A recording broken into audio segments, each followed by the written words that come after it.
Shalom, selamat pagi dan salam sejahtera bagi saudara yang dikasihi Tuhan. Dimanapun saudara berada, doa saya saudara baik-baik saja dan tetap di dalam penyertaan kasih Tuhan. Amin. Sebelum kita melanjutkan aktivitas, marilah kita meluangkan waktu untuk mendengar dan merenungkan firman Tuhan. Biarlah Roh Kudus menerangi hati dan pikiran kita, sehingga firman Tuhan bekerja dengan leluasa, mengajar dan menuntun kita, serta memberi hikmat untuk kita dapat melakukan banyak hal yang baik yang berkenan kepada Tuhan. Marilah kita berdoa.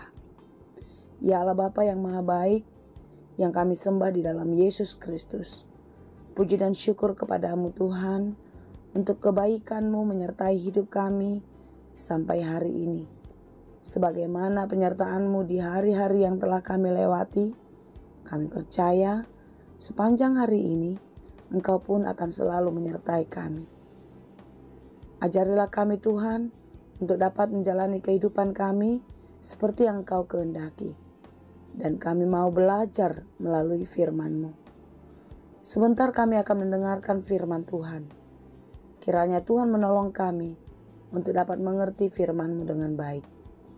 Berfirmanlah Engkau ya Tuhan, sebab kami telah siap mendengar. Kasih karunia dan damai sejahtera dari Allah Bapa Tuhan kita dan dari anaknya Tuhan Yesus Kristus dan Roh Kudus menyertai saudara sekalian. Amin. Firman Tuhan untuk kita pada hari ini yang ditetapkan menurut Almanak KKBP Sabtu 27 April 2024, tertulis dalam kitab Yesaya 44 ayat 21. Dalam bahasa Batak dan bahasa Indonesia, demikianlah dikatakan. Sai parateate hon maun ale Jakob dohotho ale Israel. Aina posok kudoho, au do jumadihon ho. Na posok kudoho, ale Israel, dang tagamon halu pahonok kuho. Ingatlah semuanya ini, hai Yakub, sebab engkaulah hambaku. Hai Israel, aku telah membentuk engkau, engkau adalah hambaku. Hai Israel, engkau tidak kulupakan. Demikianlah pembacaan firman Tuhan. Saudara-saudara yang dikasihi Tuhan, kitab Yesaya 44 ini adalah bagian dari kitab Deutro Yesaya, di mana dalam kitab Deutro Yesaya diceritakan tentang bangsa Israel yang sedang berada di dalam pembuangan Babel. Mengapa mereka dibuang? Karena mereka telah melukakan hati Tuhan. Mereka telah melanggar perintah Tuhan, sehingga mereka harus dihukum. Apakah pelanggaran mereka? Sangat kental sekali diingatan kita. Bangsa Israel ini adalah bangsa yang tegar tengkuk, yang keras kepala, yang maunya sendiri saja. Mereka percaya dan bahkan menyembah berhala. Sehingga itulah yang mengakibatkan mereka dihukum Tuhan. Mereka dibuang ke Babel. Babel adalah suatu negeri di mana juga penduduknya sebagai penyembah berhala. Bangsa Israel diizinkan menderita di sana. Keterpurukan mental, semua mereka alami. Saudara yang dikasihi Tuhan, sebagaimana yang telah kita ketahui, bahwasanya Allah adalah Allah yang menciptakan, Allah yang memulihkan, Allah yang menolong. Tentu, sebagaimana yang dialami oleh bangsa Israel, Tuhan izinkan agar mereka dipulihkan. Tuhan mau mereka berubah, sehingga mereka harus menjalani proses yang menyakitkan. Ingatlah saudara, jika sesuatu hal terjadi di dalam hidup kita, mari kita merenungkan, jangan-jangan kita yang salah. Kita yang melanggar, kita yang berubah, sehingga kita mengalami kegagalan. Kita kurang kerja keras, sehingga kita sulit untuk berhasil. Karena Tuhan tidak pernah merancangkan yang buruk dalam hidup kita. Tuhan tidak pernah memberikan sesuatu yang buruk. Sesuatu yang baik, yang indah, sudah disiapkan dan bahkan diberikan kepada kita. Tetapi sifat ketidakpuasan, Ketidakpercayaan kita lah yang sering membuat kita ragu untuk menikmati apa yang dianugerahkan Tuhan kepada kita, sehingga kita berusaha dan terus mencari sesuatu hal yang lebih memuaskan kita yang datang dari dunia. Inilah yang terjadi pada bangsa itu.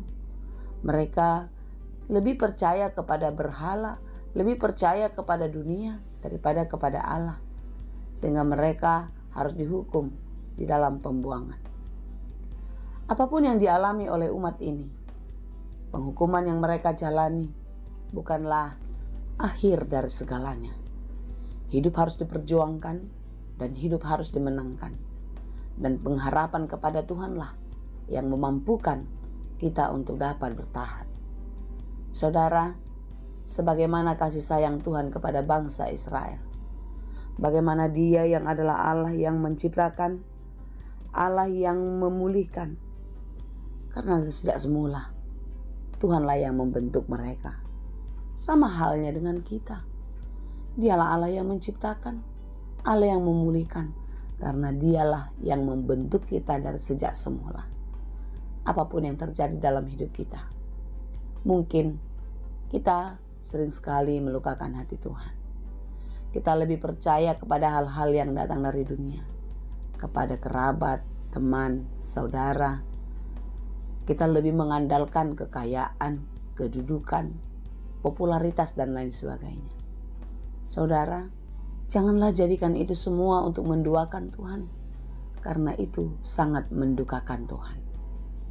Oleh sebab itu, saudara-saudara yang dikasihi Tuhan, Tuhan telah membentuk kita, dan Tuhan akan melupakan segala dosa-dosa kita jika kita mau berbalik, datang, dan tetap percaya kepadanya.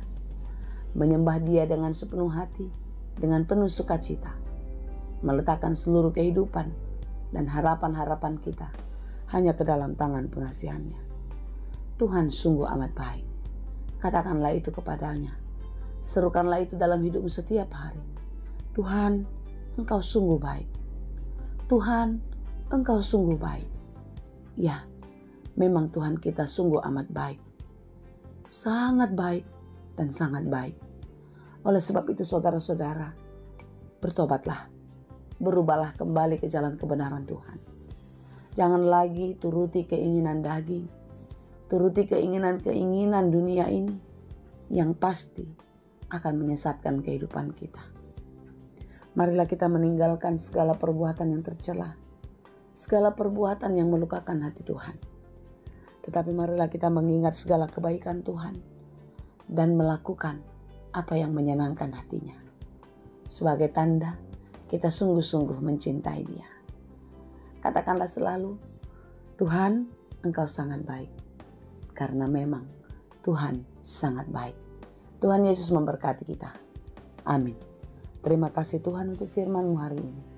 Mampukan kami untuk terus mengingat dan menikmati kebaikan-Mu di dalam hidup kami. Jangan biarkan Tuhan segala keinginan-keinginan daging kami membuat kami melupakan kebaikan-Mu, sehingga kami larut dan terus terseret di dalam arus dosa yang akan membawa kami kepada kebinasaan. Tuhan, tolonglah kami, ampuni kami untuk semua pelanggaran kami. Berkati kami hari ini di dalam segala pekerjaan kami. Mampukanlah kami melakukannya di dalam takut akan Tuhan. Karena kami percaya ketika kami melakukan segala pekerjaan kami di dalam takut akan Tuhan, maka kami akan mendapatkan setiap berkat yang baik. Dan kami akan mendapatkan sesuatu yang membuat kami berbahagia untuk selama-lamanya. Terima kasih Bapa yang baik. Kami serahkan seluruh kehidupan kami dan harapan-harapan kami hanya ke dalam tangan pengasihan-Mu. Terpuji dan termulialah Engkau ya Bapa. Hanya di dalam Yesus kami berdoa dan mengucap syukur. Anugerah Tuhan kita Yesus Kristus, kasih karunia Allah Bapa, dan persekutuan Roh Kudus, itulah kiranya yang menyertai dan memberkati kamu sekalian. Amin.